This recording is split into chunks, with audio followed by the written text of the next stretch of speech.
Hello everyone, welcome to my channel. I am here to help you today. I know you use this video to fall asleep, so before that, like the video and subscribe to the channel. Also, where are you from and what time are you watching? Now get comfortable and relax. Case 1. Dakota Levi Stevens was born in Munster, Indiana on October 21st, 2013. His closest relatives called him Levi, and his younger sister called him Levy because she couldn't quite pronounce his name when she first started to talk. As most news articles refer to him by his legal name, we'll be doing the same moving forward. Now, by all accounts, Dakota was an extraordinary kid. He was smart, creative, and passionate. He had brown hair, blue eyes, and a dimpled grin that, according to his aunt, could light up any room he walked into. He had a big heart and strong opinions, and he wasn't shy about voicing them. His aunt affectionately called him a master bargainer because he could be very convincing. His former foster father said he could talk your ear off, and that he once talked him into bringing a cricket home so he could keep it as a pet. His favorite foods were chicken nuggets and pizza. Dakota loved bugs, frogs, sharks, and being outside. He did a school project on cicadas and decided they were the best bug in the world. He also loved Legos, Thomas the Tank Engine, Minecraft, and Pokemon. He enjoyed reading and used his vibrant imagination to tell stories, sometimes even acting out the exciting parts. He liked Katy Perry songs and would often sing and do quirky little dances and perform, especially anytime someone pulled out a camera. He loved playing board games, and no matter the game, he was always sure he had won. His enthusiasm and energy made him hard to keep up with. His aunt said he gave his teachers a run for their money. But he was very smart, he loved math, and his favorite teacher was Mrs. Tarnowski. On February 22nd, 2022, she asked her class to write an essay imagining what they would be like in the future. Dakota's response gave a glimpse of his big personality. In it, he said, "When I am 22, I will live with Mrs. Tarnowski, my favorite teacher I love so much. I will be tall. I will have 100,000 frogs, a big leopard shark, 500 fish, 2 dogs, and 1 cat. That's what I want to be like when I'm 22 years old." Mrs. Tarnowski said Dakota had big emotions, and he was always concerned with fairness and respect. While she was teaching him algebra, she said he was teaching everyone else patience. He told his relatives he was going to discover a new species of shark someday, and he practiced his wildlife biology skills by going on bug hunting expeditions in the backyard. In one picture taken by his foster father, Dakota holds a small snail in the palm of his hand and smiles, proud of his new discovery. His aunt said he loved to bug hunt, and he would tell all the bugs when he caught them, "Don't worry. I'm your Uncle Levi. I'm going to take care of you." Dakota had a big family and many aunts. His Aunt Anna Parrish Parker was there the day he was born. She said he stole her heart the moment I held him in the hospital. A year later, his younger sister was born. For the next few years, his parents both struggled with substance use, and eventually it got so bad they were unable to care for their children. In early 2018, the Indiana Department of Children's Services placed Dakota and his sister in foster care for about 2 weeks, and in May, they placed the children with their Aunt Anna. She loved taking care of both children, and said Dakota brought a lot of joy to everyone around him. At 4 years old, he was already showing signs of the energy and enthusiasm he had been known for. He kept her busy. She said his eyes popped open in the morning, and he was a go-go-go. His passions were digging for bugs and playing outside with his sister. He was always happiest when spending time with his family. She said he was a good big brother who loved his sister tremendously. This love shone through in pictures of the two siblings. Often they posed leaning on one another, sometimes with his arm around her shoulder, and always with their matching grins beaming at the camera. While in her care, Dakota and his sister were required by DCS to go to therapy twice a week, and they were still having scheduled visits with their parents twice a week as well. With all of these appointments on top of the time they spend at school, she said, they didn't have time to be children. When Anna mentioned Dakota was struggling with behavioral issues at school, the department wanted to add even more therapy sessions. She didn't think making their schedule even more stressful would help, but she never got a chance to explain why. After almost a year in her custody, DCS had the children removed from her care and didn't even give her a reason as to why they would do that. Anna said, "The judge ruled a removal from care on behalf of DCS, and I never had the chance to speak to the judge to tell them I didn't want the kids to have more therapy." At one point, he lived with his grandmother, Melissa Mailer, but the department wouldn't let him stay with her either. She said Levi was never traumatized until he got in the system. One day he woke up, and nobody he loved was around him no more. He was only 5 years old. The next 5 years, Melissa, Anna, and other family members fought hard to get Dakota and his sister back, but they had lost them to a system that, as we know, all too often doesn't seem to have the children's best interest at heart. Explaining the situation, Anna said, "Our family had him and his sister taken from us by the Department of Children and Family Services back in 2019 for reasons we don't understand and weren't in our control. Him and his sister were kept from us despite many and multiple efforts to get them back. There wasn't a day that went by when Levi and his sister weren't on our minds and in our hearts." Sometime around mid-2019, before his 6th birthday in October, Dakota and his sister were placed with new foster parents in Hammond, Indiana. Their foster father, Hayden Hetzel, said it was a difficult but also very happy time. He was only 21 years old when he and his girlfriend, Milena Blanchard, became first-time parents to 5-year-old Dakota and his 4-year-old sister. Milena said Dakota was always hopeful, no matter how much he struggled. She said, "He was just a baby, but his personality showed from the day we got him. Even with all that he'd been through, he still managed to see the good in things. He was troubled, he was hurt, but his soul was beautiful." What is that? A Bella production? Hayden said of the time, by no means was being a parent easy, especially at 21, starting with a 4- and 5-year-old. But parenting is never easy, and Hayden said Dakota never went to bed without asking for a hugging kiss, no matter how bad it was. "We never went to bed angry or upset because we would reset the next morning and go to bed at least knowing we both still loved each other." Hayden said Dakota struggled with anxiety and mental health issues, and he had his moments, but he responded well to a little TLC. He said he never needed excessive force to be held back. "I had him in his fits, and all he needed was to be heard, held, and sometimes bear hugged, and he would just melt in your arms." Dakota and Hayden bonded quickly. He said, from the beginning, the boy looked up to him as a "he never didn't call me dad." He was always like, "Dad this, Dad that, let's go on a walk." At his new foster home, he kept his tradition of bug hunting and loved playing outside in the yard. Pictures from this time with Hayden show a happy kid coloring, drawing, posing for the first day of 1st grade, building with blocks and Legos, and playing with his sister. He also spent time with his foster grandparents, Sabrina and Joe Hetzel. One year, Grandpa Joe even dressed up as a Yeti so Dakota could find one for Halloween, and Hayden got the boy's initials tattooed on his ankle. In September of 2021, Dakota's biological father, Dakota D. Stevens, passed away from complications of his struggle with addiction. Dakota's biological mother also relinquished her parental rights. Around that time, Hayden and his family were trying to adopt Dakota and his sister, but the situation soon got complicated. Sister's adoption was contested in the courts, which caused a delay. Hayden's personal circumstances changed. He explained on social media, 2.5 years, and some really weird, unfortunate circumstances and instances that happened to us that made me have to walk away initially at the time of adoption. Being a single dad at that point, and not having help while working 16 hours every day would not have been the life for them. However, he emphasized that even though he wasn't able to adopt the kids on his first attempt, once he was able to overcome the unfortunate circumstances, he tried again to adopt Dakota. DCS, and the courts would not let him. Hayden said he was always loved, and not for a second did we not want him. We wanted him to be safe, healthy, and loved. After the adoption fell through, DCS removed the children from Hayden's care, and Dakota was placed in a mental institution in South Bend, Indiana for treatment. He and his sister were split up. She was adopted by a family, but once Dakota was released from the treatment program, it was once again shuffled from foster home to foster home. According to Hayden, Dakota begged for a while to come back because he felt safe and happy at her home. In October of 2022, Hayden and his parents, Grandpa Joe and Grandma Sabrina, were able to bring Dakota home for a week. After that short time, a judge denied the placement without giving them any reason or explanation whatsoever. As we've seen in countless cases, DCS hides many of their actions behind privacy laws, meaning the public and even the people involved are left with more questions than they are answers. But during their short week together, Hayden and his family were able to make more memories with Dakota.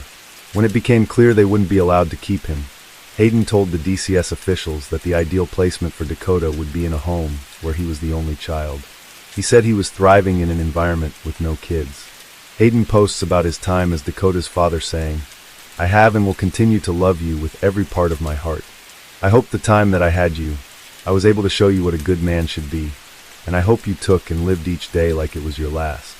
Your memory will live on, and I will make damn sure everyone knows you, knows your story, knows the wonderful human being and soul you were. I'm glad I got to take you for your first real haircut last year at the barbershop. I'm glad I had you for the almost 3 years that I did, and the 1 week that I had you last year. Thank you for the laughs, the cries, the sleepless nights, the endless memories, your excitement and passion for anything that you did and put your mind to amazed me. It's not exactly clear where Dakota spent the next year, but reports say he bounced between staying with relatives and foster care. Another aunt, Nicole Rubalcava, had custody of Hayden for some time, but DCS removed him from her care as well. Wherever he went, and despite his struggles, he was always doing something creative. In early 2024, he started making paper boxes and selling them for $2 a box. He sold one to Aaliyah Stewart, who he knew from a local youth center, but along with her box, she said she got much more from the young entrepreneur. She said, "He held me to my accountability when she missed her arranged pickup time, leaving her a stern voicemail message. He also talked her into downloading a free version of Minecraft. According to one of his relatives, he always dreamed of starting his own business, and this project was one step down that path to making that dream come true. He was staying with one of his aunts in April of 2024 when he moved yet again, this time to Liberty Township in the home of Jennifer Lee Wilson and her husband Robert Wilson. Robert worked as the principal of the nearby Lake Ridge New Tech Middle School. The couple became licensed foster parents in 2017 after completing what DCS described as the required training and education required to achieve and maintain the licensure. The couple had adopted 3 children they fostered, and according to Jennifer, they were ready to stop fostering. But they knew Dakota because they had provided respite care for him a couple of years earlier, which means they took him for a short time so his caretakers could have a break. So despite their plans to stop, they decided to take him in, and despite Hayden's suggestion that they find Dakota a home where he would be the only child, DCS decided to place him with the Wilsons and their 3 children. On April 5, 2024, he moved into their home on Falcon Way in Valparaiso, Indiana. Though all of his foster parents admitted he could be a handful sometimes, Jennifer painted a much darker picture of Dakota. She said he had, quote, verbal and physical aggression issues, though it is hard to imagine that she found him physically intimidating because the 10-year-old was a small, slight boy who weighed only 91 pounds and Jennifer was much larger than that. According to her driver's license, she stood 4 foot, 11 inches tall, and weighed 340 pounds. April 25th, Jennifer said Dakota woke up agitated because she had told him not to run in the house while playing Nerf guns with the other children. She told all the children they could go outside to play once they finished their chores, but she said Dakota refused to complete his. As a consequence, she said he wasn't allowed to play outside, but he said he was leaving and went outside anyway. She said he had not done this before, so she planned to give him about 5 minutes to, in her words, cool off, but when she went out in the backyard to confront him, she realized he had run away. Down the street, Dakota was talking to a neighbor. He asked the woman if she would adopt him and asked her to call the police. He said his current foster parents hit him in the face and didn't let him call his caseworker. Concerned, the neighbor looked for signs of CA, but said she didn't see any injuries on his face or any other areas she could easily observe. While they were talking, Jennifer drove up in a car and asked Dakota to get in. He refused. The neighbor told her she was worried something was wrong because Dakota asked her to call the police. Jennifer told her to mind her own business because she didn't know what was going on. Eventually, unable to get help, Dakota got in the back seat of the car and Jennifer drove him back to the house. It's worth pausing here to point out that the neighbor, who was just trying to help, might have inadvertently made the situation even more tense. If you tell a regular parent that their kid asked you to call the police, they're likely to be embarrassed. But if you a complete monster the same thing, you risk making them even more angry and putting the child in even more danger. Back at the house, Jennifer said Dakota wouldn't get out of the car, so she got out and opened the back door. She said he acted up by screaming and telling her he was going to leave. She said she isn't exactly clear about what happened next. She said she wanted to get him under control and keep him from leaving, but she isn't sure if she tackled the boy or if they fell down accidentally. Somehow they ended up on the ground, and her heavy body pinned him beneath her for more than 7 minutes. The Wilsons' home had a Ring video camera installed, and the camera captured the altercation in several clips. She was also able to speak to her husband through the Ring camera, and the video clips were sent to his cell phone. The first 20-second clip showed Jennifer sprawled across Dakota's head and neck while he screamed and flailed. Around this time, Jennifer used her phone to FaceTime Dakota's caseworker. She kept her body on top of the boy during this call. She was holding the phone with one hand. She could only support herself with her one free hand. Caseworker tried to calm him down, but had little success, likely because Dakota knew he was in danger. After her call with the caseworker, she used the Ring doorbell to speak to her husband, telling him Dakota was having one of his days.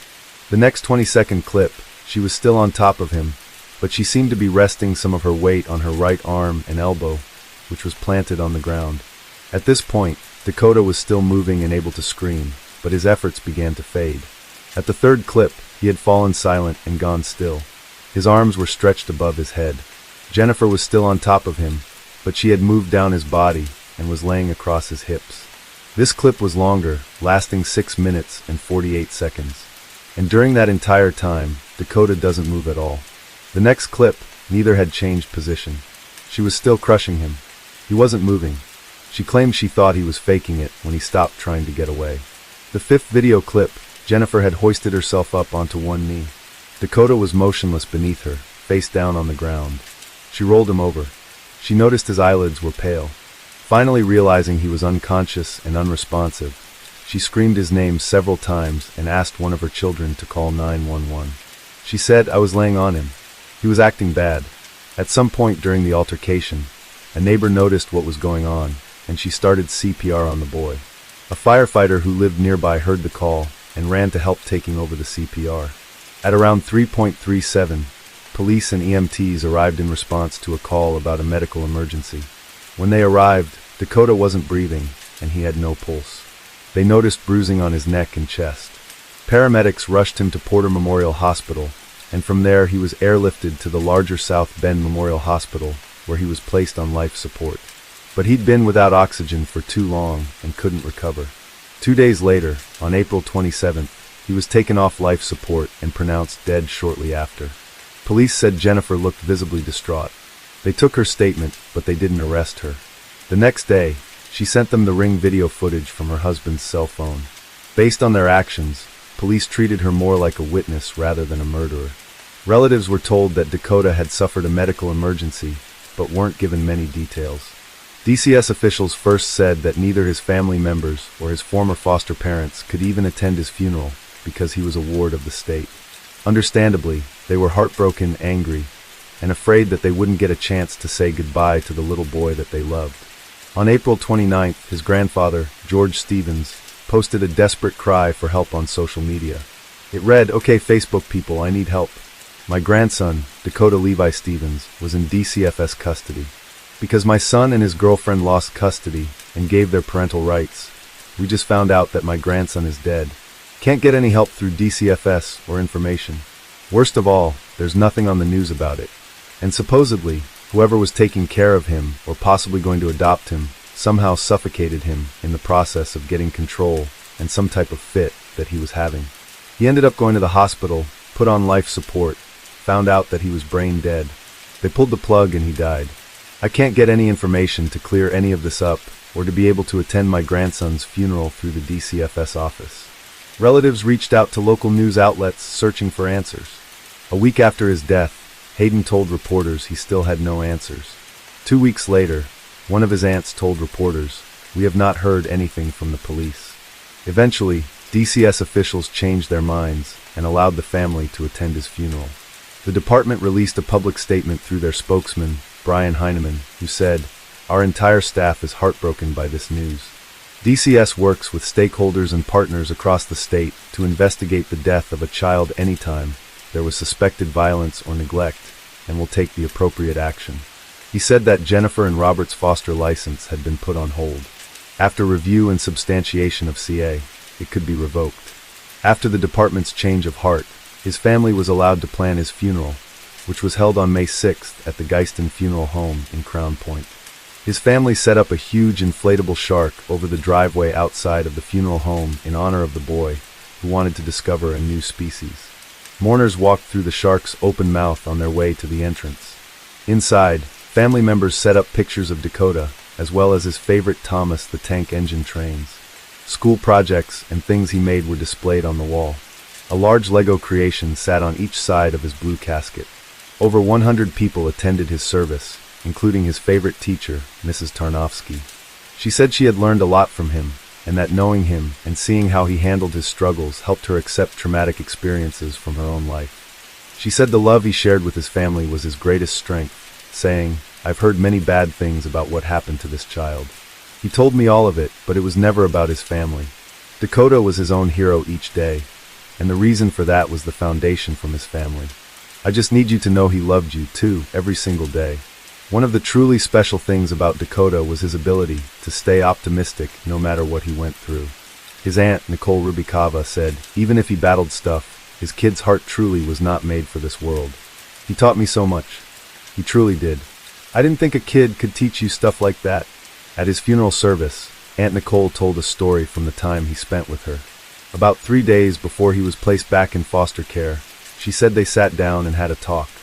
She told him, "Promise when you make it out of the system, I just want you to tell me everything you make with your Legos." She said he agreed, and that the two of them touched their thumbs together to seal the promise. It was a way for them to both keep their spirits up while they had to be apart. It wasn't the way she hoped for, but she said in a way Dakota kept the most important part of his promise. Looking over at his casket, she said, "He came back to me. He made it out of the system." Later that day after his funeral, a vigil was held in his memory in the Eagle Ridge subdivision where he died. The vigil was organized by Monica Jimenez, a resident of the community, who was also a relative of Dakota's foster father, Hayden. The vigil was held at the community playground, and residents hoped to raise money to put up a plaque there in his memory. More than 100 people attended. Dakota's name was spelled out in silver balloons tied to the top of a swing set, and everyone ate pizza, one of his favorite foods. Attendees lit candles and held up the flashlights on their cell phones during a moment of silence and prayer. Many wore black t-shirts with a photo of Dakota on the front and Justice for Dakota on the back. Hayden told the gathered crowd, "I don't know if anybody knew Dakota, but Dakota would have loved everybody being here together. He would have talked your ear off the whole time." Hayden's mother Sabrina spoke of holding DCS accountable, saying, "We're heartbroken over the events that took place. We're here because we want justice for Dakota. There needs to be changes. A child lost his life, and it was senseless.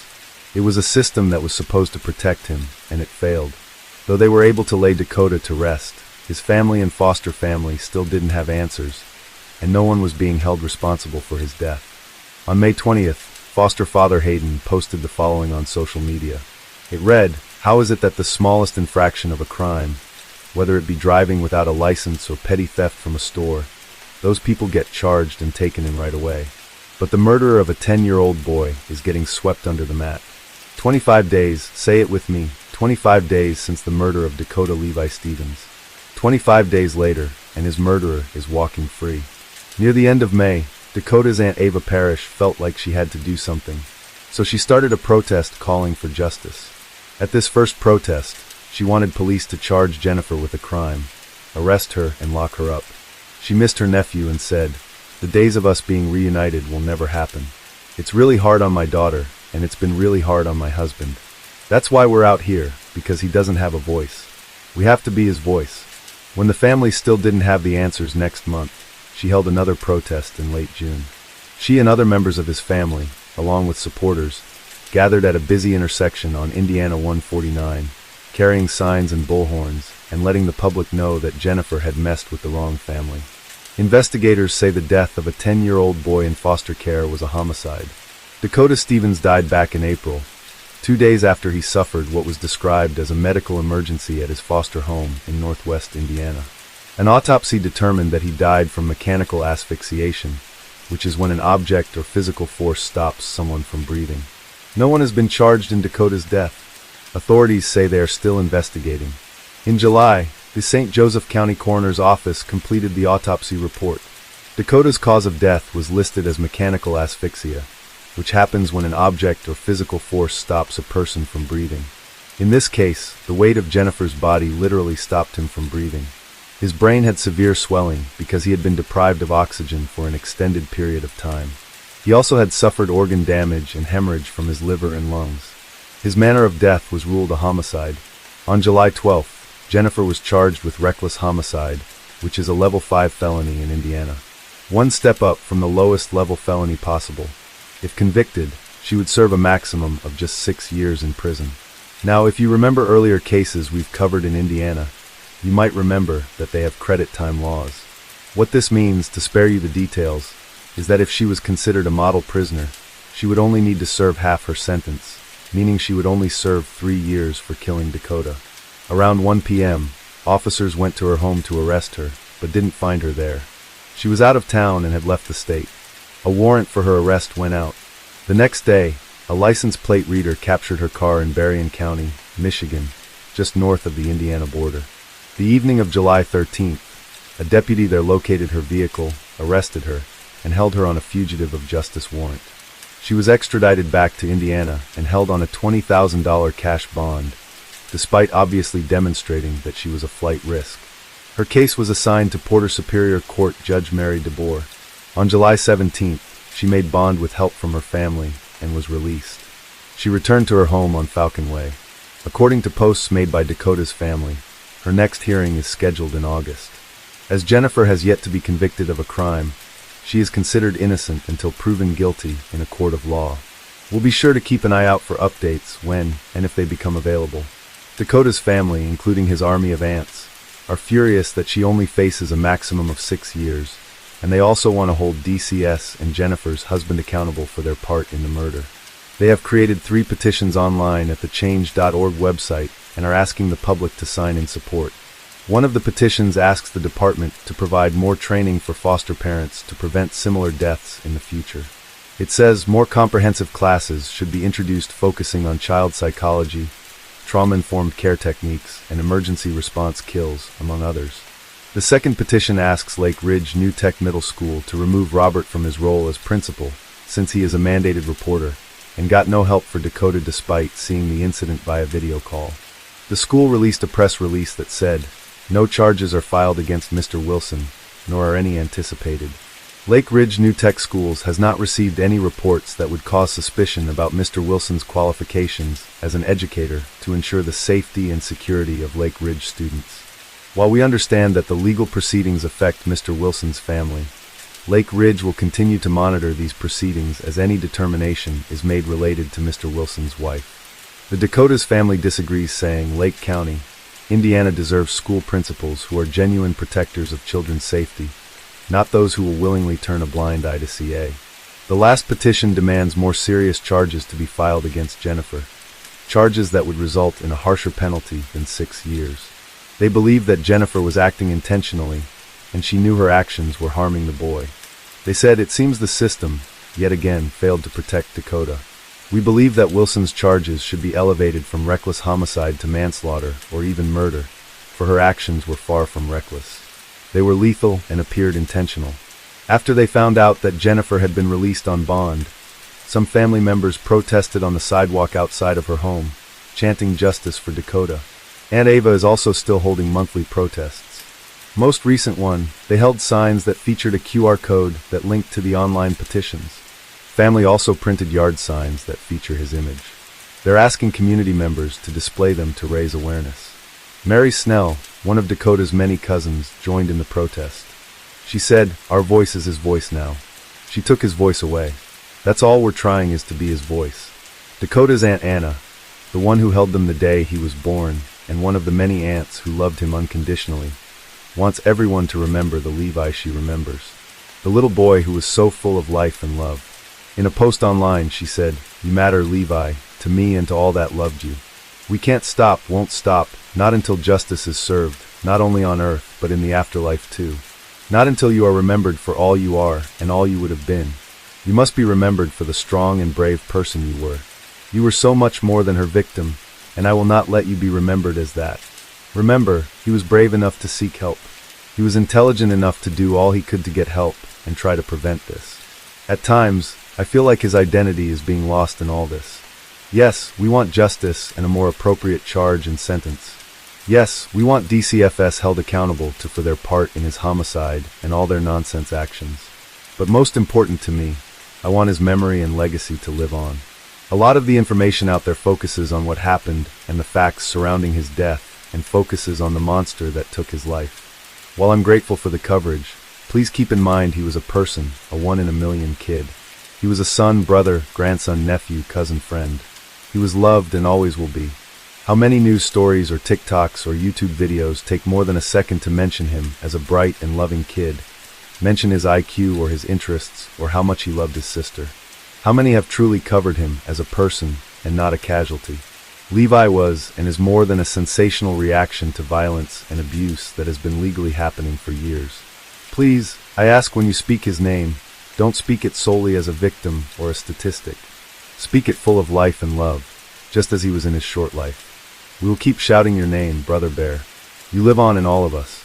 Keep his name going, not the person who took his life. I choose to remember his smile and his laugh. His Levi ways, not the ugliness. I miss you so much, Levi, so much.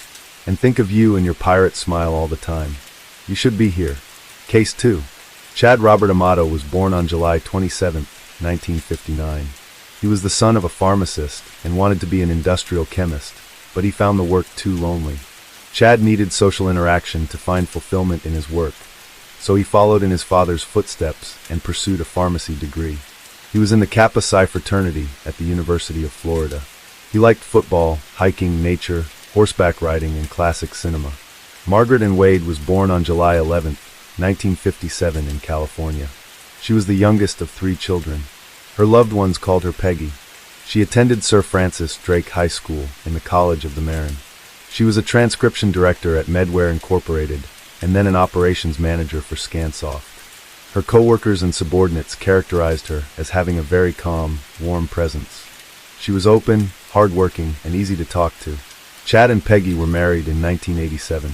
Peggy had a young son, Jason, from a previous relationship. Chad welcomed Jason as his own and officially adopted him. By 1989, the Amatos were a family of 5. Cody Winston Amato was born on September 22, 1987, and Grant Tiernan Amato was born on May 20, 1989. Like Chad, Peggy also had a love for horses. When a former racehorse named Lady needed someone to take care of her, Peggy took it upon herself to provide food, shelter, and love. She did this on top of her busy work schedule and mothering 3 boys. The Amato family lived at 2112 Salton Circle in Culeota, Florida. Culeota is about 22 miles from Orlando and an 8-mile drive from the University of Central Florida. As of 2022, it had a population of just under 2,500 residents. It spans less than 3 square miles, with Lake Mills and its national park taking up a sizable chunk of space. With its warm, humid climate, mossy trees, and marshy landscape, Culeota is exactly what you would expect from a small town in Florida. Growing up, Cody and Grant were attached to the hip. They both attended Timber Creek High School and were on the weightlifting team. They both liked anime, video games, and paintball. When they got older, they started going to shooting ranges. Grant, like his father, had a small collection of firearms. The 2 brothers studied nursing at the University of Central Florida. Cody stayed on longer, so he could specialize in anesthesia. Grant, meanwhile, dropped out of school. By the time Grant and Cody were adults, their older brother Jason had moved out. Chad and Peggy let their younger sons live rent-free in the family home while studying. When Grant dropped out, they gave him the same support as before. Grant had not completed his degree, but managed to get a nursing job at Advent Health Orlando.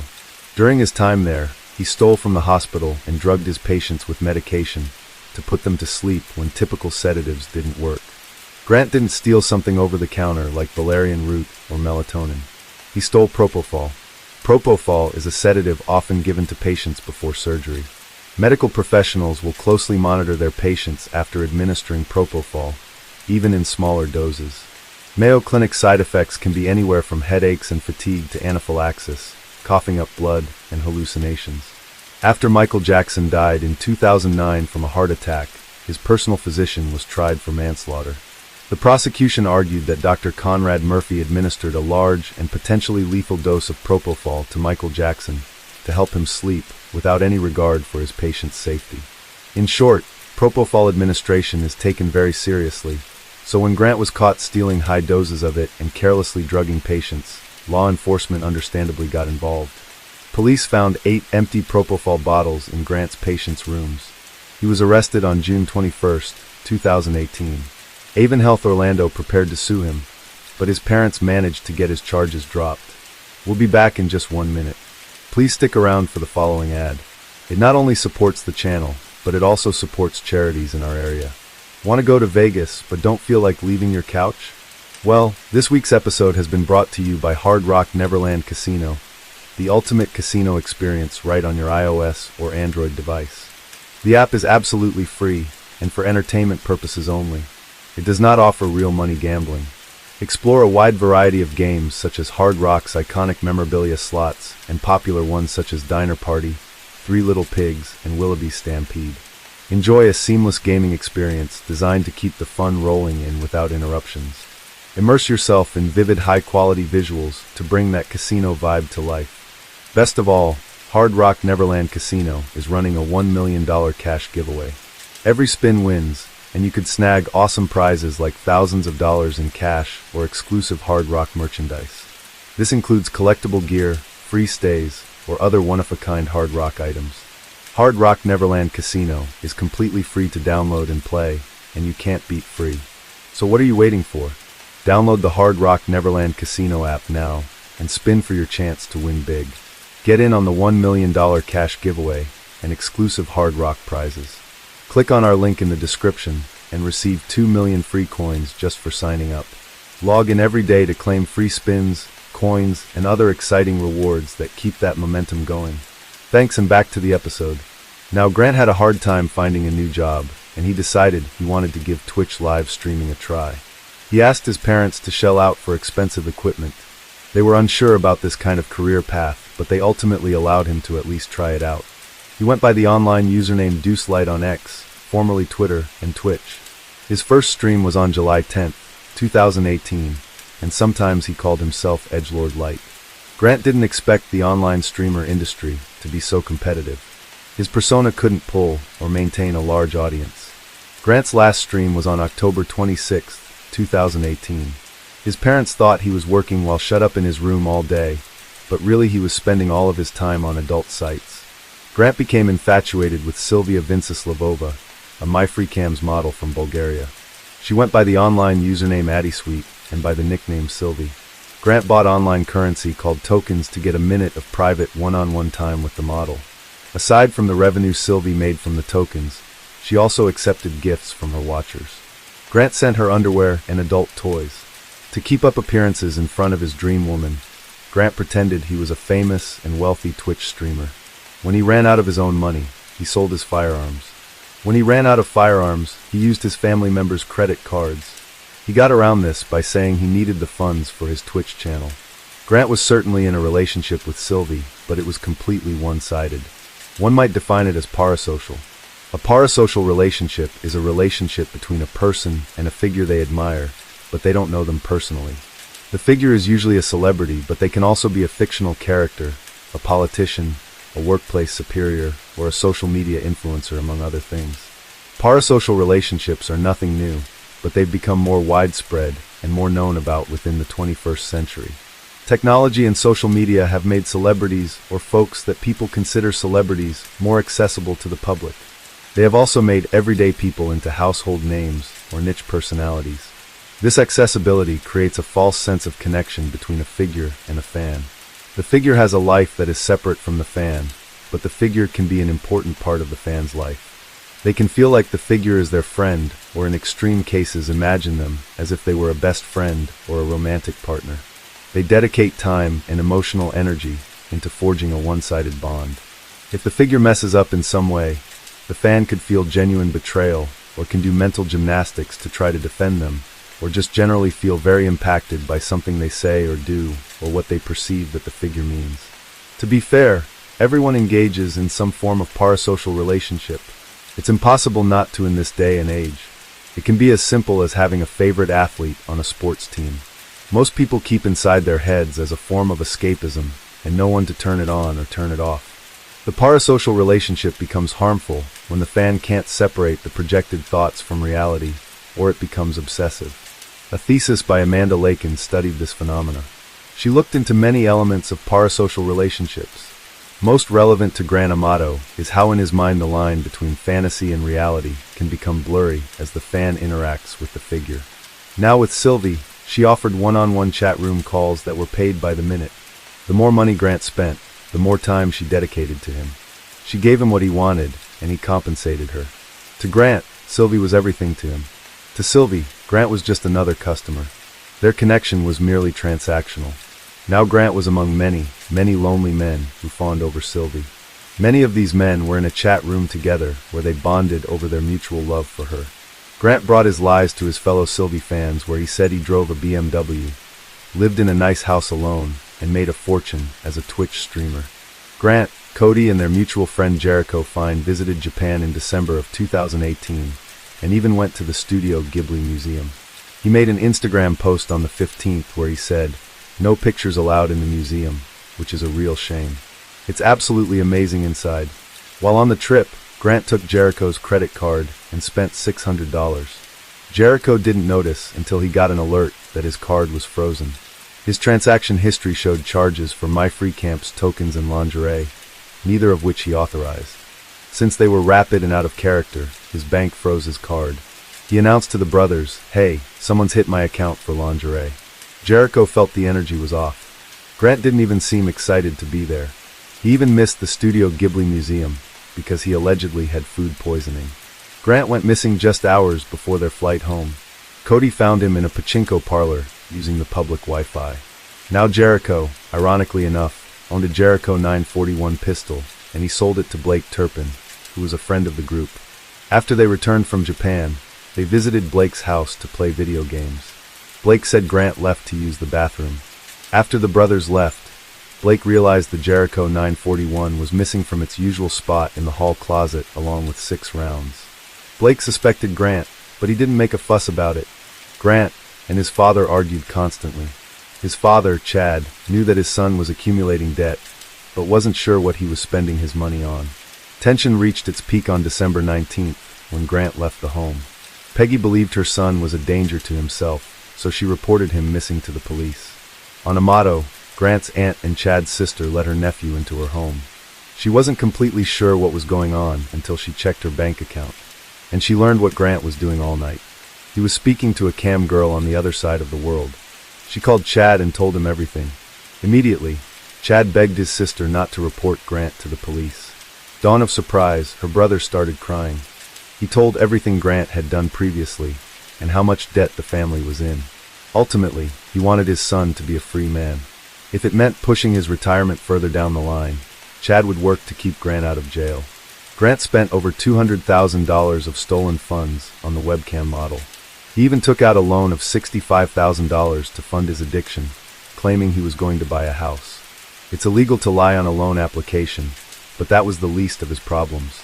Naturally, when his family found out, there were many things. Angry, disappointed, upset, but above all else they were worried. They knew Grant was unwell. On December 22nd, Chad, Peggy, Cody, and Jason came to Donna's house for an intervention. Took some convincing, but Grant eventually stepped into his parents' car. They took him to a rehab center for his addiction in Fort Lauderdale. Cody paid $15,000 for his treatment. The family never reported Grant's theft to the police. His parents and brother were willing to take the loss on their bank accounts. They offered to repay friends and extended family in exchange for their silence. Chad even reached out to Sylvie, explaining that Grant lied and stole to keep her attention in time. He didn't expect her to send the money back. He just asked her to essentially drop Grant as a client. Sylvie didn't respond. Grant was supposed to go through 2 months of treatments. He returned home after less than 2 weeks. Chad and Peggy made it clear they didn't want their son to fall back into his old habits. While visiting a California pizza kitchen, they told Grant they would let him stay in the home if he followed a set of rules and responsibilities. Among them, stay offline, get a job, pay off his student loans and credit card balances, see a therapist, apologize to his family, repay the $15,000 rehab costs, and repay the $200,000 he stole in full. Chad wrote all these conditions on line paper, but Chad did not expect Grant to fulfill the entire bargain. Next to, owes family $200,000, he wrote, but family does not expect this possibility. Next to, owes family apology, he wrote, we don't expect due to lack of real feelings. Chad's contract with Grant had its own pro rata clause. The Amatos were willing to forgive some of the debt if Grant joined the Air Force. It would also provide financial assistance. In the margins with a different colored pen, Chad wrote, "Grant declines, denies." Grant was also not allowed to speak to Sylvie. That was the final rule, and it was too much for Grant, it seems, because he convinced Peggy to let him borrow her phone to contact her. He filmed himself begging her to, "Please, pretty please, send me one of your videos." Chad was understandably furious. He told Grant to take his belongings and leave. At some point, Grant wrote a letter to the chat group of Sylvie Myers.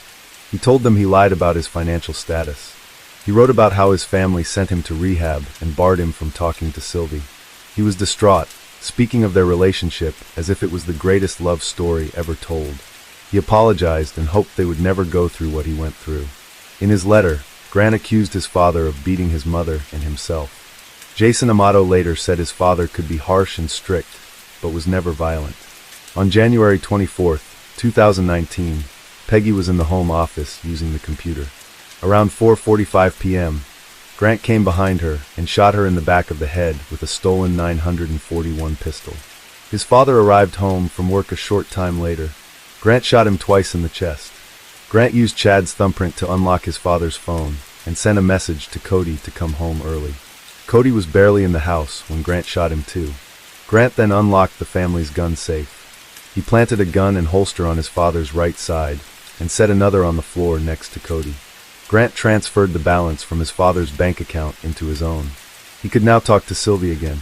He pulled into a Publix parking lot and did just that. Using the public Wi-Fi, he sent her about $600 that night. Now, Cody thought he did well for himself. He thought that by the time someone would check in on his parents and his brother, that he would be too far away to be considered a suspect. Then that law enforcement would certainly believe that Cody was the one to kill his parents and then remove himself from the earth. But unfortunately, Grant, smart enough to get into nursing school, was not nearly smart enough to commit the perfect crime in his mind. Cody's coworkers felt something was off when he didn't show up for work the following morning. He was always diligent and punctual, and they grew worried when they couldn't get in touch with him. So they called 911 for a wellness check. It was a bloody scene. Officers found Peggy still sitting in her desk chair. Chad was face up on the kitchen floor, and Cody was in the garage doorway curled in what they described as a semi-fetal position. They figured that Chad and Cody had just returned home when they were shot. Investigators immediately suspected that the crime was staged. Nothing was stolen from the home, so they ruled out a robbery that had gone wrong. They noted the firearms that were on Chad's and Cody's person. Chad's holster was on his right hip, which meant he would need to draw the pistol with his left hand. This didn't add up because further investigations showed that Chad was right-handed. They found a pair of leather gloves with gunshot residue on them. Grant's car was missing from the garage. In addition, the shell cases found at the scene weren't from bullets recovered from the deceased family. Since they did not know where Grant was, investigators first spoke to Jason. He was on the clock when he learned that his parents and brother were both dead and his other brother was unaccounted for. Jason was quickly ruled out as a suspect because they were able to confirm his location. It didn't take long for police officers to find Grant. His car was in the parking lot of a DoubleTree hotel. At around 7:45 in the morning on January 26th, he opened his hotel room door and was met by police officers. He was brought to the police station. When they searched his hotel room, they found Chad's credit card. Detectives questioned Grant. There was no hard evidence that he was the perpetrator. His car and his clothes were clean of blood. The murder weapon was never found, and DNA evidence and fingerprints weren't reliable either.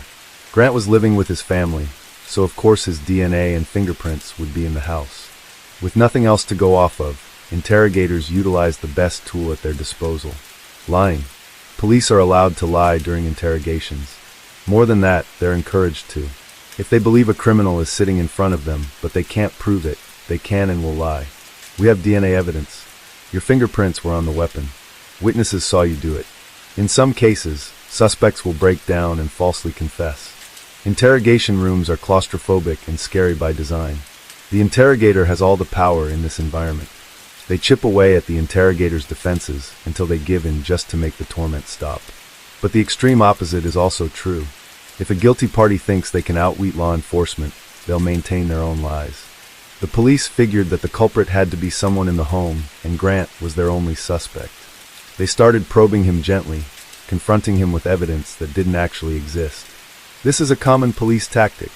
Grant held firm that he didn't know who shot his family or why. Eventually, Grant talked about Sylvie. He went into detail about all the time, money, and attention that he dedicated to her. He confessed that he stole from family and friends and was sent to rehab.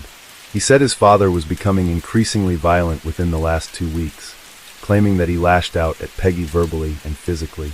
Grant alleged that Chad said he would kill him if he ever stepped foot into his house again. Grant independently brought up the possibility that Cody was guilty and that maybe Cody was mad at his father for mistreating his brother. After this, the detectives were frustrated and they showed Grant the crime scene photos. Grant covered his face and sobbed.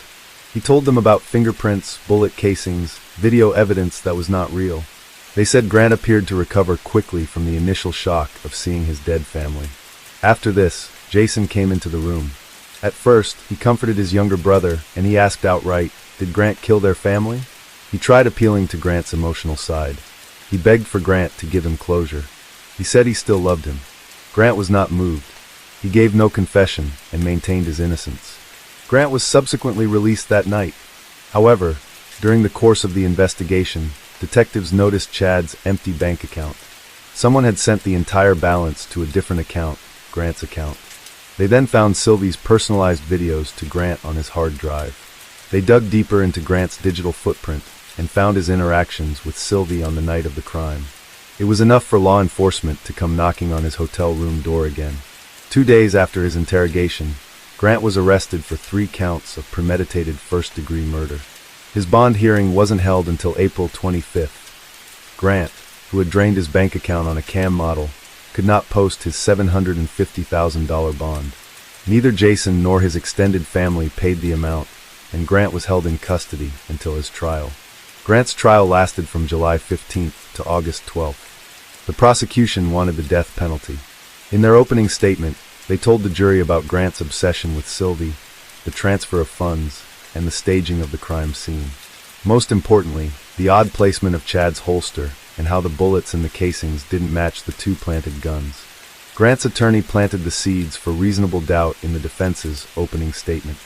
There wasn't physical evidence linking Grant to the crime. Grant didn't have a gun in his possession. He sold his guns to send money to Sylvie. They admitted Grant may have had a motive to kill his father, but not his mother and brother. They asked for a not guilty verdict. Forensic scientists on the prosecution's side presented their expert opinions on the crime scene, specifically why they believed it was staged. Grant's attorney questioned their personal biases. If they thought that Grant was responsible early on, how that would have affected their investigation. During cross-examination, the defense laid into the detectives for lying in the interrogation room. For a time, their strategy worked. The jury was confused as to why detectives zeroed in on Grant and not Jason. They watched the interrogation footage and wondered if Jason was possibly setting Grant up to take the fall. Detectives said Jason's location was accounted for during the time of the murders, but didn't elaborate further on the matter. Grant wanted to take the stand in his own defense. His lawyers thought that this was unnecessary because the judge and jury had already seen his interrogation footage. They also weren't very confident in their client. They didn't trust him not to slip up under cross-examination. The very last minute, they decided not to let Grant testify. Just like during his questioning, Grant cried when crime scene photos were shown to the jury.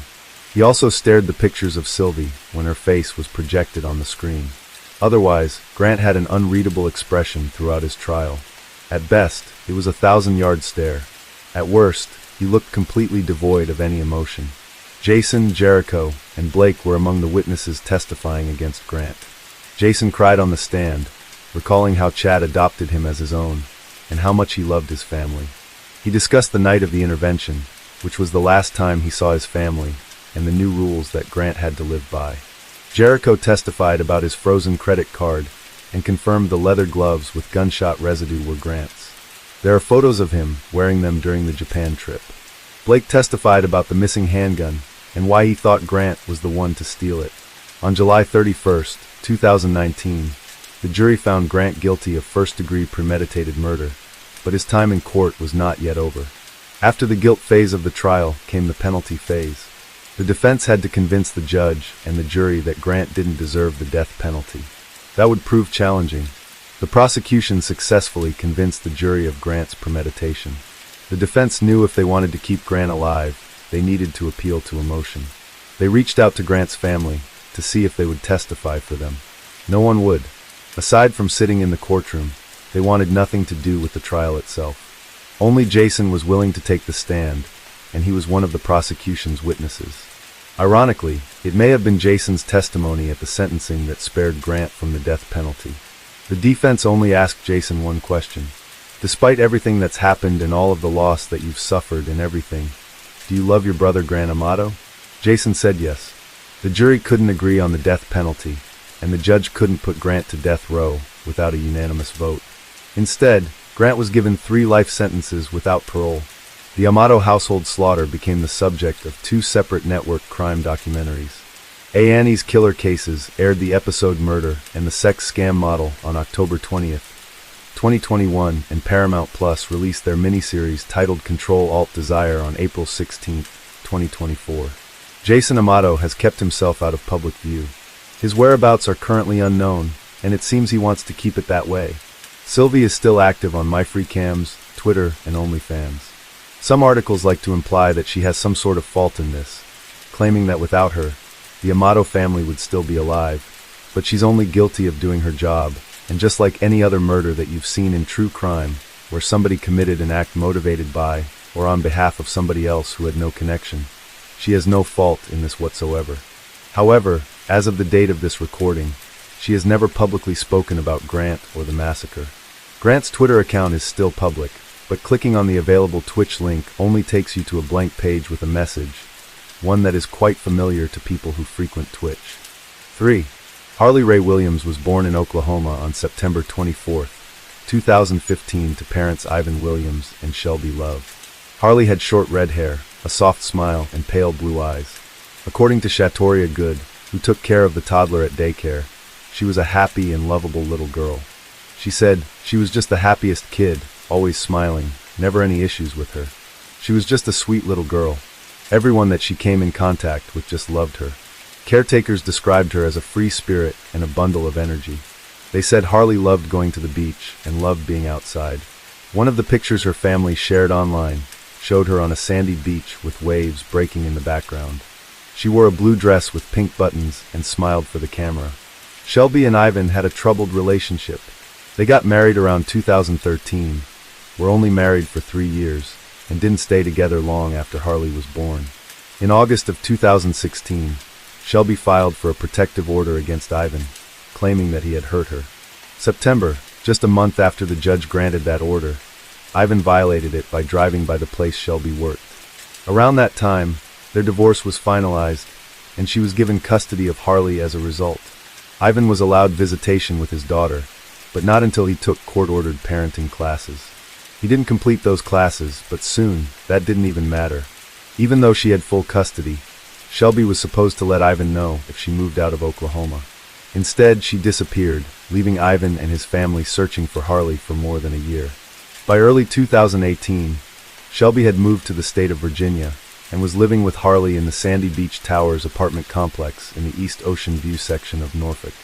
She claimed she left Oklahoma because she was fleeing a relationship marked by DV, but it didn't take her long to find an even worse relationship with her new boyfriend, John Tucker Hardy. John had 3 kids of his own, but he wasn't allowed to see any of them.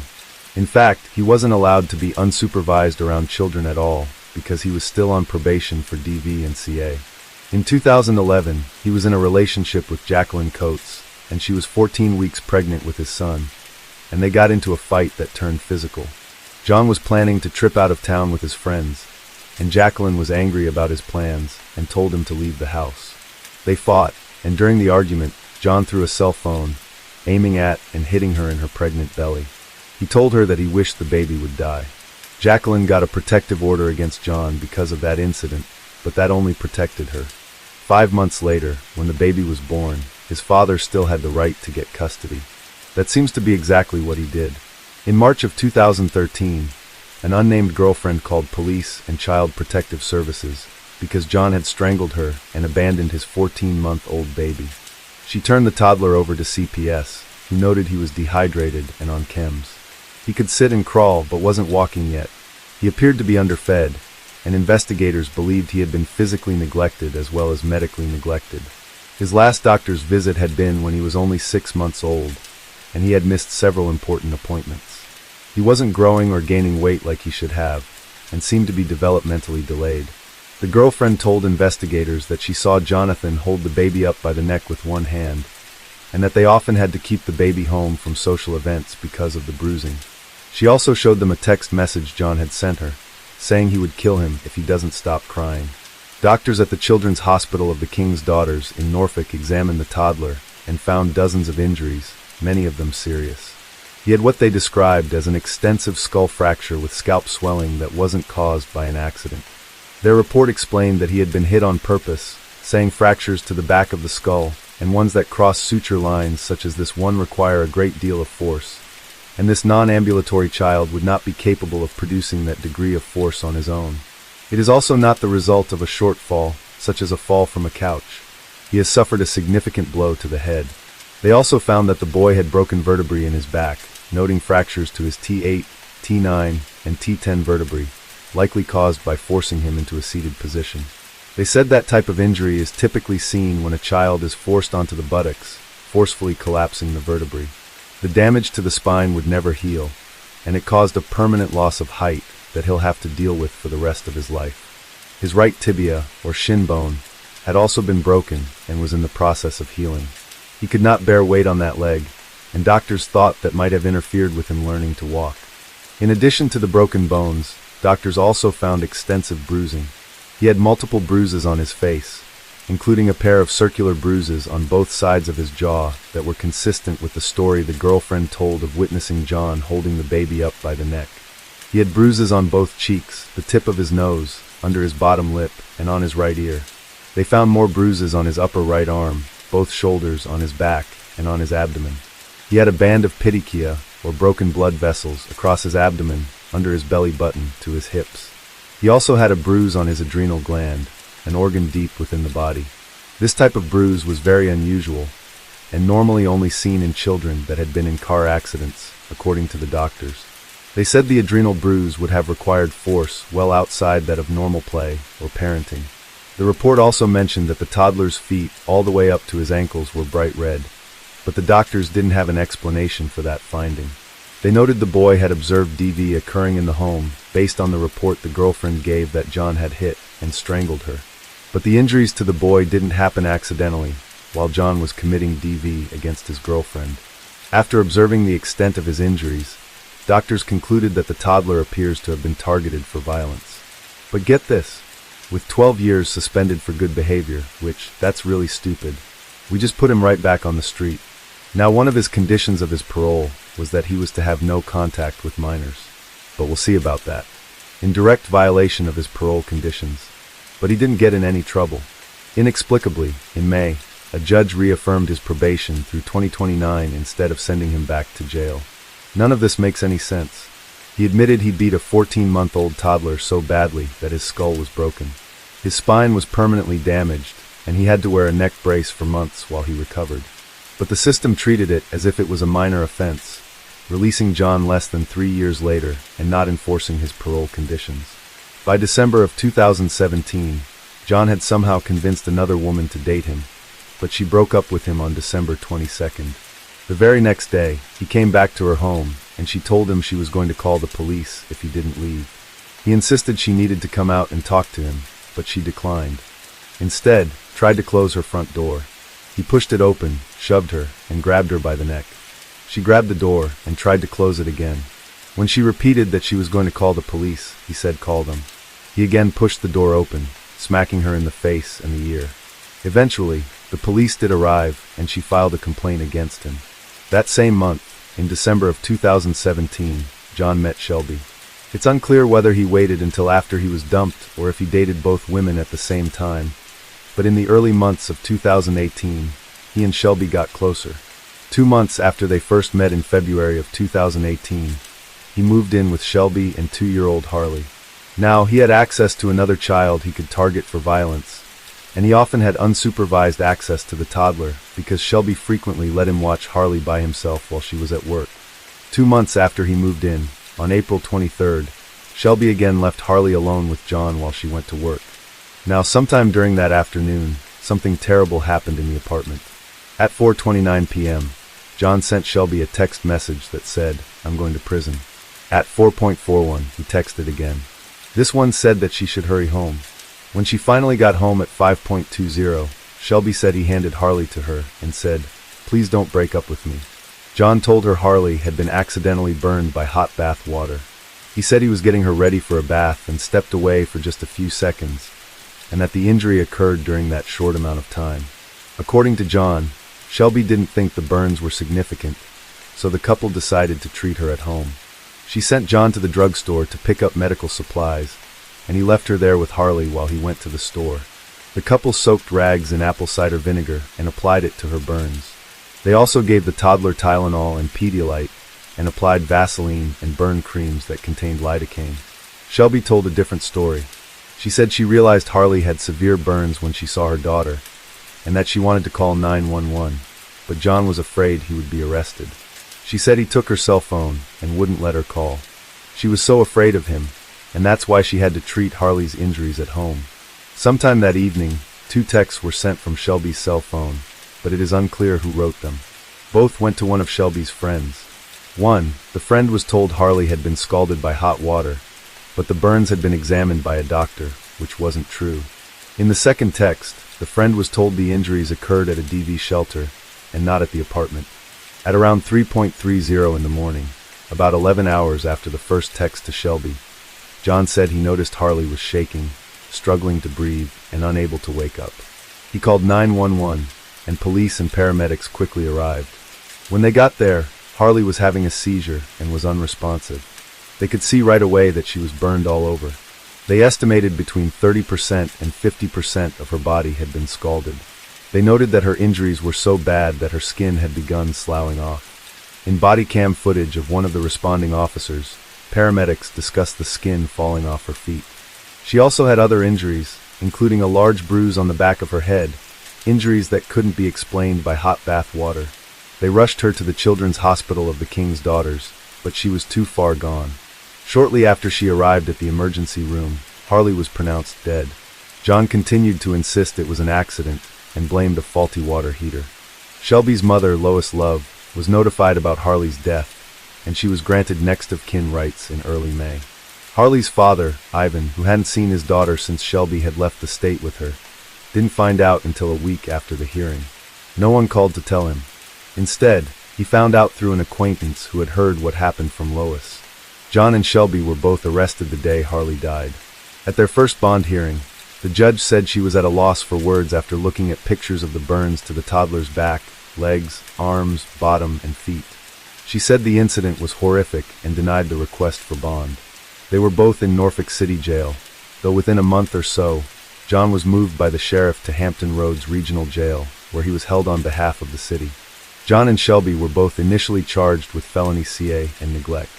Their charges were upgraded in November of 2018 to include felony murder for both of them, as experts thought Harley could have survived if she had gotten prompt medical treatment. John was also charged with second-degree murder and 2 counts of malicious wounding. In February of 2019, Shelby's attorneys filed a motion saying they planned to argue that she suffered from battered woman syndrome, and her fear of John kept her from getting help for her daughter's injuries. They said he was so dangerous that she feared for her life. In their motion, they said she suffered several traumas in her past, including 2 SES and previous DV. They claimed those incidents informed her decision to be in a physically and mentally abusive relationship with Hardy. However, her case never reached the trial stage because she pled guilty to felony murder and child neglect on October 28, 2020. She agreed to testify against John at his trial. In 2021, John filed a complaint against the city of Norfolk, the sheriff, the Commonwealth attorneys, and basically anyone else he could think of because he was moved to the Hampton Roads jail. Among his complaints, he listed that he had contracted the virus that was so prevalent in 2020, and he thought he would not have gotten sick if he had been left at the Norfolk City jail. The court found that he had no constitutional right to be housed in the facility of his choosing, and dismissed his case as frivolous. Later, he filed another complaint claiming some of his mail had been opened inappropriately, but that case was also dismissed. Finally, in July of 2022, his trial for Harley's murder began. He chose a bench trial instead of a jury trial, so Judge John R. Doyle III alone would decide whether he was one of the prosecutors. Commonwealth Attorney Raman Fatehai told the judge, as she agreed to in her plea agreement, Shelby testified at the trial. She said that she and John had been living together for about 2 months, and she told the judge she regularly allowed John to watch Harley while she was at work. She said he was alone with Harley when she got burns. Deputy Commonwealth Attorney Jill Harris revealed the details surrounding his 2014 conviction for CA and told the judge John was still on probation for that offense, saying prosecutors also brought in experts to explain Harley's autopsy report. In addition to the severe burns covering large sections of her body, the autopsy also showed she suffered multiple blunt force injuries. She wasn't just burned, she had also been beaten. She had a 7-inch contusion or large bruise on the back of her head and serious bruising on her chest and ear. She also had a big bruise on her abdomen and an internal injury to her small intestine. Experts testified that the bruising was consistent with CA. The prosecutor pointed out that many of Harley's injuries were similar to the injuries John's son suffered when he was beaten and punched in the head at the hands of his own father. He also had bruising to the back of his head and ear, as well as abdominal injuries and internal bleeding. Doctors explained that toxic amounts of lidocaine were found in Harley's blood from the medicine applied to her extensive open wounds. She only weighed 26 pounds, and her tiny body was ravaged by burns, serious burns covering about 42% of her skin, including burns to her legs, back, arms, bottom, feet, and left ear. A pediatrician who specializes in identifying CA testified that her burns were consistent with immersion burn injuries, meaning the type of burns that happen to skin submerged in scalding hot water. Chillingly, he also noticed the absence of splash marks, which would be expected if she was moving around in the hot water. Overall, her injuries were consistent with lying immobile in a bathtub. That does not match the story John told, but she was the one who turned on the hot water. Coupled with the bruising on her body, it makes it seem likely that she was unconscious in the tub or held down with enough force to keep her from moving. Though this wasn't mentioned in the testimony, it makes us wonder if he had hit her so hard in the head that she was unconscious when he put her in the bathtub. Her cause of death was complications of scalding with several bruises on her body and a large contusion on her scalp. After causing these severe injuries, John waited hours before calling 911. Deputy CA Harris pointed out that John and Shelby covered her wounds with vinegar-soaked rags, which would have been incredibly painful. They waited so long to call for help that by the time first responders showed up, her severely burned skin was peeling off. She was suffering from seizures. In his closing statements, Commonwealth Attorney Fatehai called this one of the worst cases he had ever seen. He said, and I quote, "The violence John Hardy inflicted on little Harley, the burns he forced her to suffer, and the treatment of her injuries that was worse than torture is one of the most depraved I have seen in my career." Little Harley lived her last hours in agony. Had she gotten medical help, she might have lived. Instead, she suffered and she died. Mr. Hardy has earned his "We will remember Harley." On July 13th, Judge Doyle found John guilty of CA malicious wounding and second-degree murder. He was prepared to sentence him soon after the verdict, but John filed a motion requesting a new attorney because he claimed his attorney did not adequately defend him. In particular, he said his attorney didn't call an expert to testify about the broken water heater in the apartment. His attorney was replaced and would need additional time to get up to speed, so the sentencing was delayed. On October 28th, John agreed to do a jailhouse interview with a local Virginia television station, 13 News Now, an ABC affiliate. During the interview, he repeatedly insisted he was innocent. He told the reporter, "It is horrible that Harley is gone. There was no getting her back, but I can't go away for the rest of my life for something I didn't do." He also denied mistreating or intimidating Shelby. He said, "I did not murder Harley. This was not my intent. No one held her down. No one stopped her mother from taking her to the hospital. None of that. An orphaned man convicted of killing a child is speaking out for the first time. And we want to warn you, some of the details in this story are disturbing." John Hardy was found guilty of murder over the summer for the death of 2-year-old Harley Williams in 2018. Today, a judge delayed Hardy's sentencing after he asked for a new lawyer. Hardy maintained his innocence when he spoke to Allison Basil from behind bars. It was a horrible accident. In July, a judge convicted John Hardy of felony murder, felony child neglect, and malicious wounding for the death of Harley Williams. Prosecutors said Hardy scolded the 2-year-old girl with hot water, and it happened in April 2018. But Hardy says he sat the child in the bathtub and walked away briefly. I checked the temperature, and this was literally about 60 to 70 seconds that I was away from her before hearing her yell. That's when Hardy says he grabbed the girl from the tub, noticed burns, and immediately texted her mother. And I said, "Oh my God, I'm going to prison, hurry home." Prosecutors said Hardy and the child's mother Shelby Love failed to get the child proper care for several hours following the incident. They say the child's skin was coming off. Love pleaded guilty to felony murder and child neglect in 2020. The night of the incident, Hardy says Love sent him to the drugstore to get medical supplies. Investigators say the couple called 911 around 3:30 in the morning when the child had a seizure. She later died at the hospital. "I did not murder Harley. This was not my intent." Hardy says his apartment had a faulty hot water heater. He says his attorneys didn't call any witnesses during trial, including an expert who would testify about the heater. So he asked for a lawyer. In court today, a Norfolk judge granted Hardy's request. Hardy hopes the new lawyer can help his case. "I mean, it's horrible that Harley's gone. There's no getting her back, but I can't go away for the rest of my life for something that I didn't do." However, he did seem to make one mistake. According to the original story he told Shelby, he was getting ready to run a bath for the toddler, but stepped out of the room to make a quick call. This version of events, it seems he was saying the water wasn't running, and Harley turned it on herself when he was out of the room. When he talked to the reporter, though, he said he checked the temperature, and this was literally about 60 to 70 seconds I was away from her before hearing her yell. This version, he seems to admit he turned the water on. Not a huge mistake, but the kind of mistake that seems much more likely if he was telling a made-up story instead of remembering the truth. Finally, on May 26th of 2023, Judge Doyle sentenced John to what amounts to 35 years in prison. He was given 10 years for the charge of malicious wounding, 10 years for CA, and 25 years for second-degree murder, with 10 years suspended. The sentence handed down was 6 years longer than the sentencing guidelines suggested for second-degree murder, but it still doesn't seem long enough. After release, he has to spend 10 years on supervised probation, during which he must have no contact with minors. That almost feels like a sick joke, since that was the exact same probation condition he was blatantly disregarding when he murdered Harley.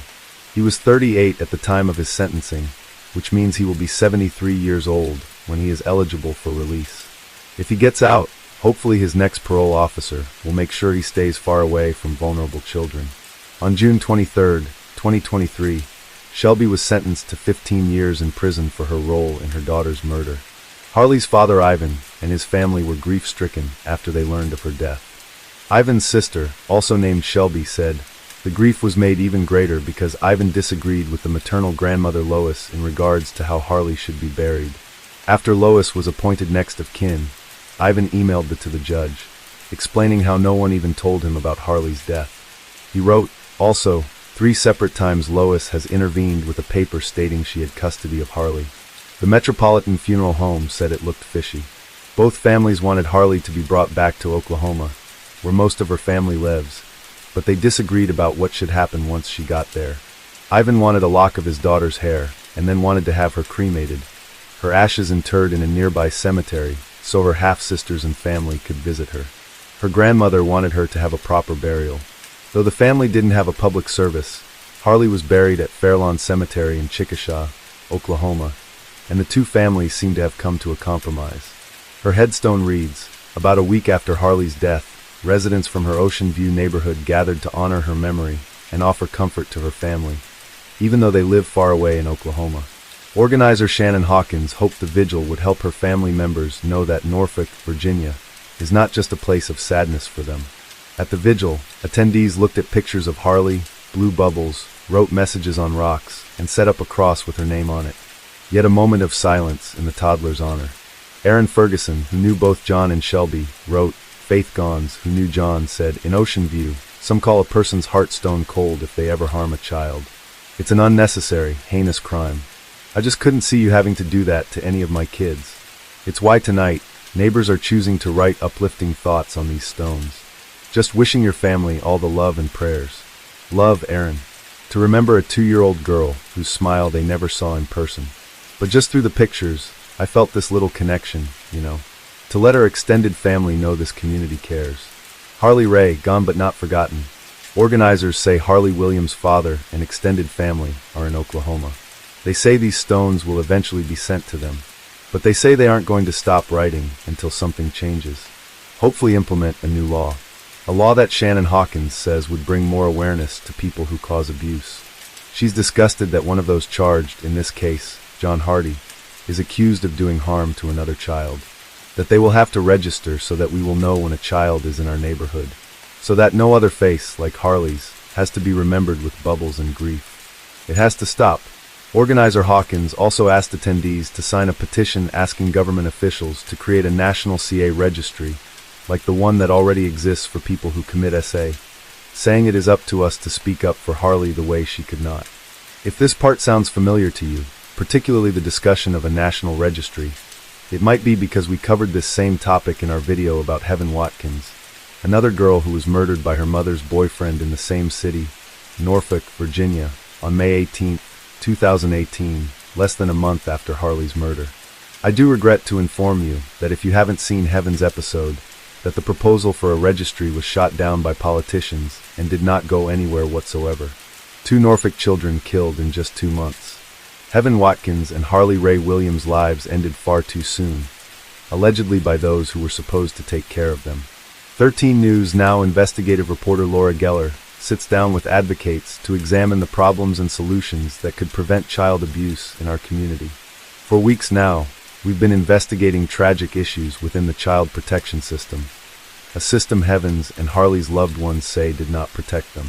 And child prevention advocates agree the system failed these children. Heaven Watkins was just an 11-year-old, a child who would become an innocent victim. Our investigation showed Heaven's family had a history with child protection in Minnesota. When the family moved to Norfolk, CPS here got involved in February, but kept the little girl in her home. Just 3 months later, Heaven would wind up dead.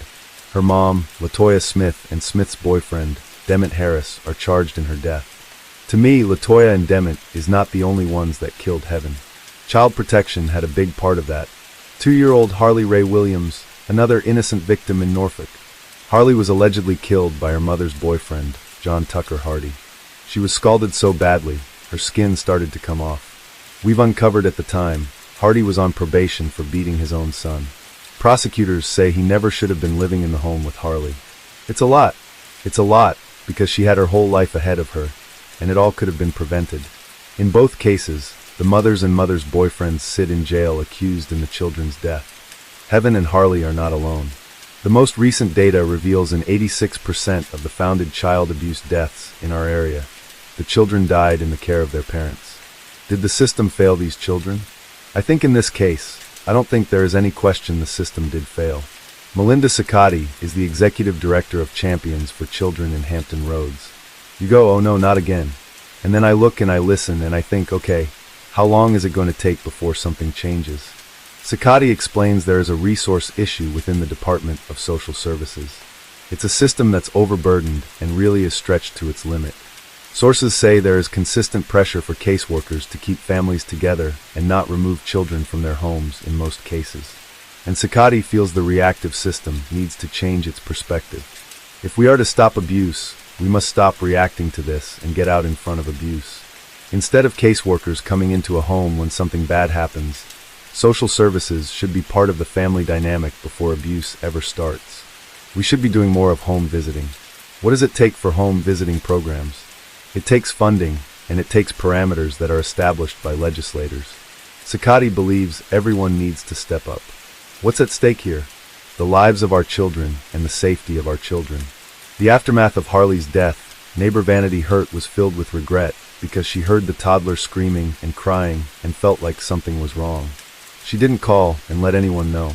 After hearing from that neighbor, a local reporter asked Johanna Shusher, the director of Prevent CA Virginia, what the woman should have done. Case 4. Christian Ray Crossland was born in Muncie, Indiana on July 12, 2016, to Chelsea Lynette Crossland. He was described as a sweet, wonderful, and outstanding young man. He had blonde hair, blue eyes, and a wide, toothy smile. His nicknames were Bubbit and Bubby. He liked the children's program Paw Patrol and anything related to John Deere tractors, monster trucks, and the family dog Fred. When he was just a toddler, Brittany Ballinger and her boyfriend Trevor Easton began caring for him, raising him as if he was their own son. The couple lived with Brittany's mother and brother, and the whole family doted on him. Images they shared on social media showed a happy, well-loved, and adventurous little boy. He learned to ride a bike and was captured mid-pedal, smiling brightly. He liked to play outside and go fishing at the lake with Trevor. The family captured so many moments that were ordinary but also very precious. The photos showed him sleeping peacefully, catching snowflakes on his tongue, helping drive a tractor, and pretending to shave with shaving cream and a spoon. They showed hugs from Grandma, a pile of presents on Christmas morning, and standing on hay bales at a pumpkin patch. Some were taken on ordinary days, sitting in his car seat or being held by Brittany or Trevor. During the years he spent with the family, he had the kind of childhood that every kid deserves. According to Chelsea's mother, Gladys Crossland, Chelsea's childhood in Texas was very different. She was a troubled child, and her father, Randy Crossland, was in prison for most of her life. He also suffered from anxiety and schizophrenia that Gladys believed he passed down to Chelsea. Their family moved to Indiana in 2012, but Chelsea's life didn't get any easier. Gladys said Chelsea had a series of dangerous boyfriends who committed DV against her, and at least one even tried to strangle her. Gladys said on several occasions Chelsea told her that she wanted to hurt herself, even to the point of wanting to end everything. Chelsea was 21 years old when she had Christian. She already had 2 daughters by the time he was born. First girl was born in 2013, and her second in 2014. Some friends remembered her being a good mother to these girls. Based on their last names, which we won't mention to protect their identity, their father had ended his relationship with Chelsea by the time Christian was born, and Chelsea was in a new relationship with one Nick Riddle. News reports refer to Nick Riddle as Christian's father, and Nick claimed him as his son, but there were rumors he wasn't Christian's biological father. After Christian was born, Chelsea tried to focus on putting her growing family first, or at least cultivating the impression she was focusing on them. In November of 2017, she got the word family tattooed on her wrist. In August of 2018, she posted pictures of her 3 children walking hand in hand. She captured one with my happiness, and above the other photo she wrote, "We're gonna be good, just believe that." Despite her assurances, her life seemed to be in constant chaos. She was in several failed relationships, and people seemed to come into her life briefly, then leave just as quickly. In September of 2018, she posted the comment, "I just want to run away with my babies and never come back." Some of her troubles might be explained by a comment she made in November of 2018 during an argument with her mother online. Chelsea posted, and I quote, "I hate stupid snitching bitches like for real." Friends commented on the post asking what happened.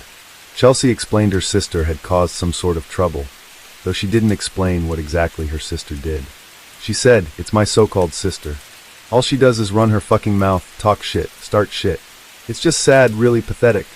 Though her mother's side of the conversation has been deleted, in Chelsea's response she claimed her mother took her sister's side like she always did, allegedly. She said, "But of course you're gonna defend her, as always, lol."